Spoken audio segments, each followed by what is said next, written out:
We are starting 8.2, which is a review of radians. Do you guys remember radians? Here is the definition of radians. So we'll start with degrees. And when we measure degrees in the coordinate plane, we use what is called standard position. So you sort of imagine,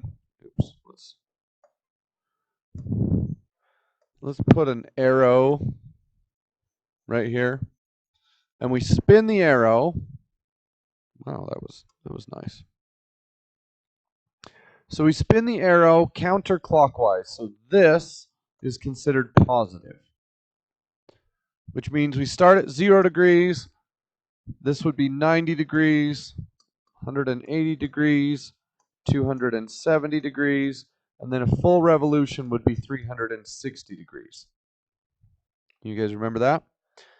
This direction is the reason we number the quadrants 1, 2, 3, 4. Because it follows the path of that dial as it spins. Degrees are really good in the real world. If you're going to go out and measure an angle, degrees is a very simple way to do it. But in the theoretical mathematics world, degrees has a huge shortcoming. And the problem with degrees is it's a rotation and not a distance.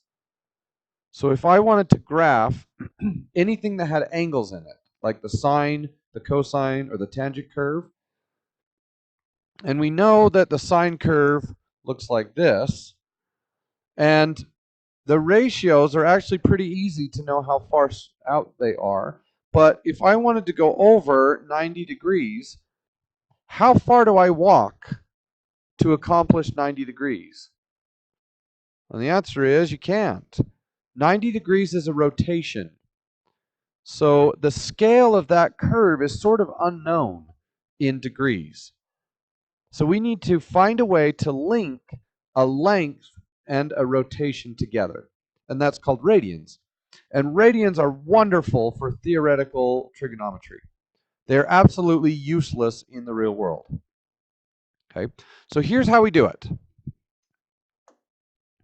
We take any circle, doesn't matter how big it is, and we call the length of the radius 1. That is 1 radius. Okay, and then have you ever seen the distance measurers that are wheels, and you walk and then they tick? They've got a little rod on it, and every time the rod passes past the counter, it spins the counter one further number, and so you can measure distances by walking. Well, we build one of those devices, and we build it so that the circumference of the wheel is equal to 1 radius. So we make it that long. And then we take that counter and we start walking around, and when we get to the first click, we stop. And we draw an angle. So the radius of the circle is 1, and the length around the circle is equal to 1 radius, and we call that angle 1 radian. And then this is also 1 radian. So the angle and the length are the same. Now this is true for any circle, but if your circle is a different size than my circle, then our wheels, our counter wheels, will be different sizes, but the angle matches.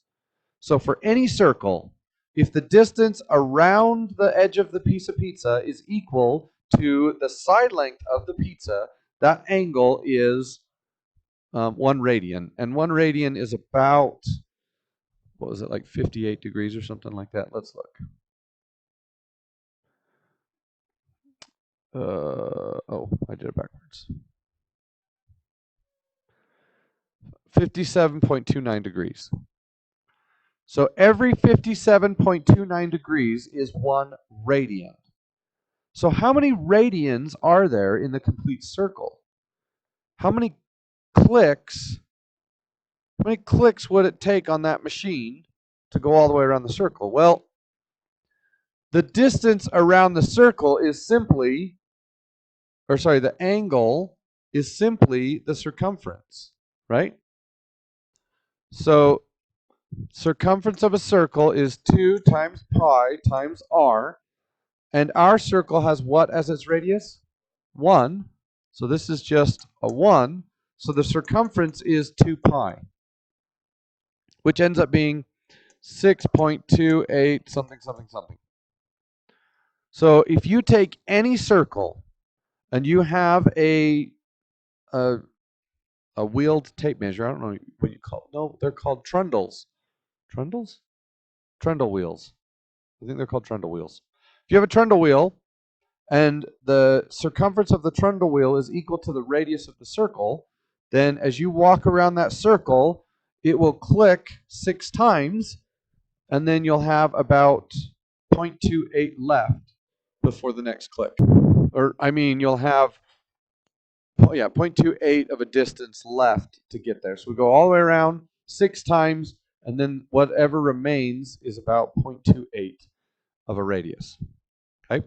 But this number is terribly nasty, so we almost never use it. Instead, we talk about everything in terms of pi. So if I go back here, a full circle is 2 pi.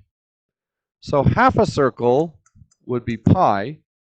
A quarter circle would be pi over 2. And a 3/4 of a circle would be 3 pi over 2. Okay. So where is 2 pi over 3? Which quadrant would 2 pi over 3 land in? Not 3, not 4. So remember, it's not 2/3 of the circle. It's 2/3 of pi, and pi is the top half. So 2/3 of the top half is going to land us over here somewhere. Why? Because 2 over 3 is bigger than 1/2, but smaller than 1. Okay? Where is 7 pi over 4 going to land? 4. How come?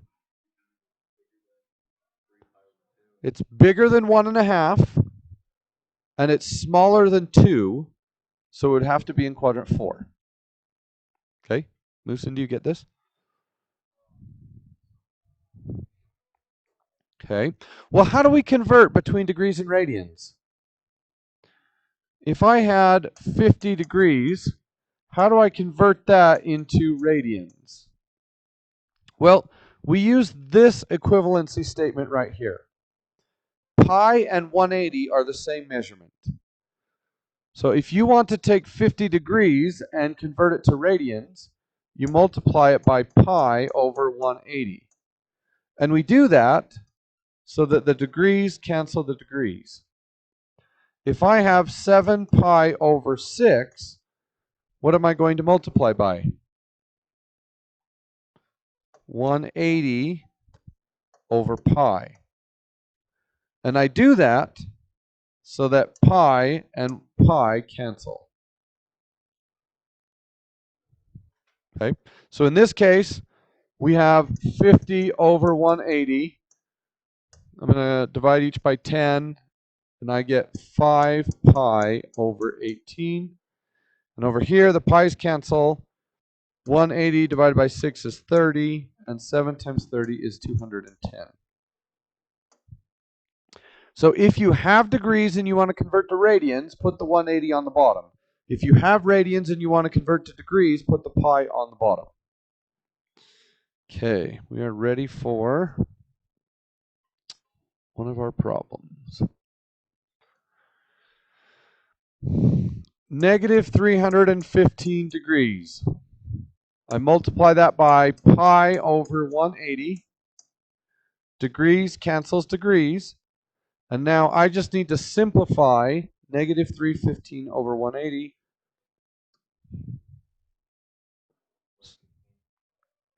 What? No, I'm dividing by 180. So we start with negative 315. We times by pi over 180. Oh, you're going to divide both by 15? Oh, yeah. I see what you're saying. So I'm just going to do this. 315 divide 180.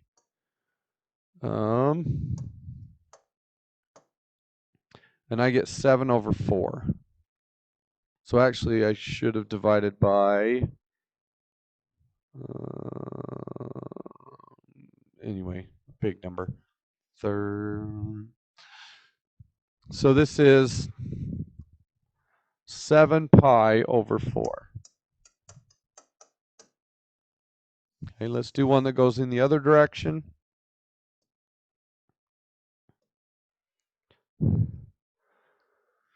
We have negative 8 pi over 3 times by 180 over pi. Pi cancels pi. 3 goes into 180 60 times, and negative 8 times 60 is negative 480 degrees. Can you guys remember that? It's either 180 over pi or pi over 180. And then if your answer is in radians, always just leave the pi as part of your answer. All right. Next up. Here we have a pizza. And we are going to take one piece off this pizza. The pizza has a radius of 9 yards, which is humongous. So 9 yards right here. And the angle, the central angle created by that slice is 110 degrees. How much area does that piece of pizza have? Well, we need to figure out the whole pizza. How much area does the whole pizza have?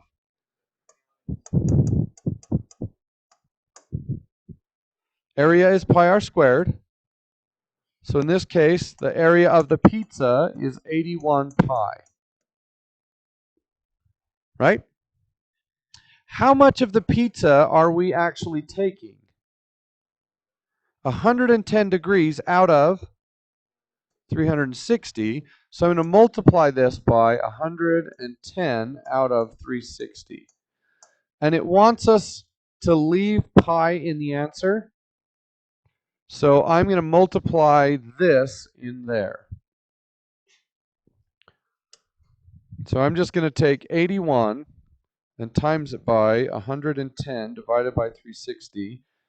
And I get a decimal, which I'll turn to a fraction. So the answer is 99 pi over 4 square yards. So 99 pi over, what was it? Over 4 yards squared. Okay, let's do the same thing in radians. Oh, that's not what I wanted. Nope, that one is in degrees. Maybe all of these are degrees. Let's see if I can find one in radians.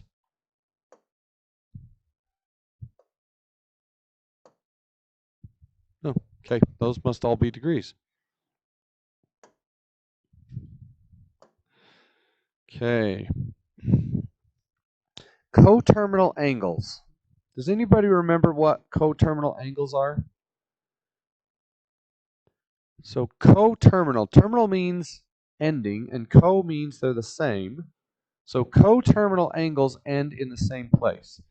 An example of coterminal angles would be something like 330 degrees and negative 30 degrees.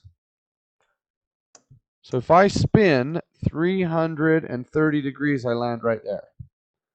But if I spin negative 30 degrees, I land in the same place. And for a lot of intents and purposes, where you land in the unit circle is more important than how you got there.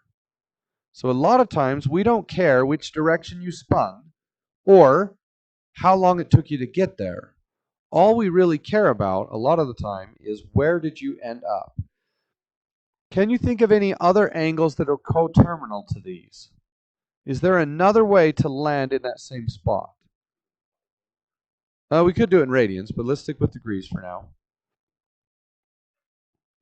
How else could I land in that same position? Well, I could go all the way around and then stop. What would that angle measure be? 360 plus 360 plus 330, which would be 690. Okay, or I could add 360 to that and I get 1050. So all 4 of those angles are coterminal. They all land in exactly the same place. So this question is asking, can you tell me an angle that lands in the same position as 1260? And the angle I'm looking for has to be between 0 and 360. How would you do that? Yeah, you kind of unspin it. So if I open up my calculator and I put in 1260, how do I unspin this angle? Subtract 360. Is that the number I'm looking for? No, why not? The number I want has to be between 0 and 360. So I'm going to subtract 360 a second time. Is that the number I'm looking for? No. So do it again. Is that the number I'm looking for? Yes. What if I had a negative angle, like negative 3578, and I wanted an angle that was between 0 and 360? I just add 360 and I keep pushing enter until I get to 22. Okay.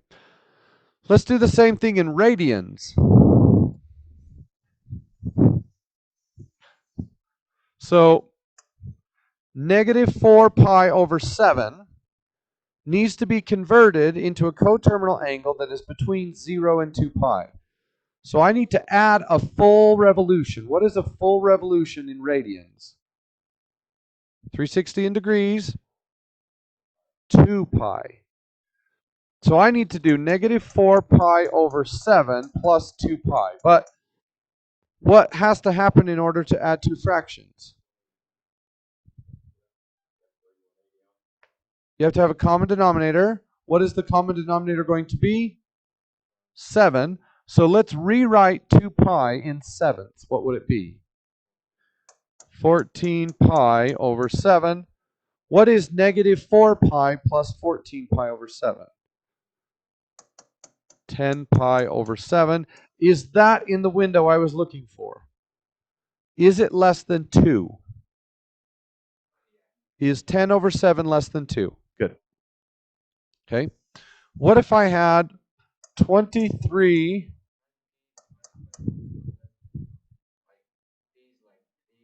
Well, but 10 over 7 is less than 2. So 23 pi over 3. I want to get an angle that is between 0 and 2 pi. Okay. So what is a full revolution in thirds? 6 pi over 3. So I'm going to subtract 6 pi over 3. What does that give me? 17 pi over 3. Is that the number I wanted? No, it's too big. So I do it again.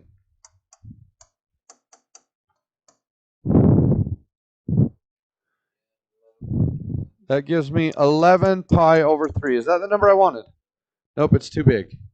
So we subtract again.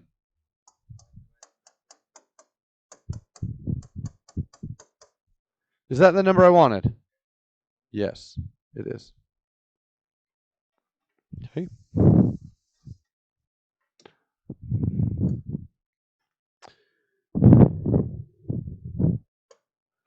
All right. A circle has a radius of 6.5 feet. Oh, this is bad.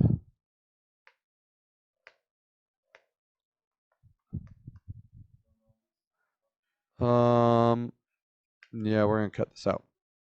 Don't need to do this one. Okay, get to work.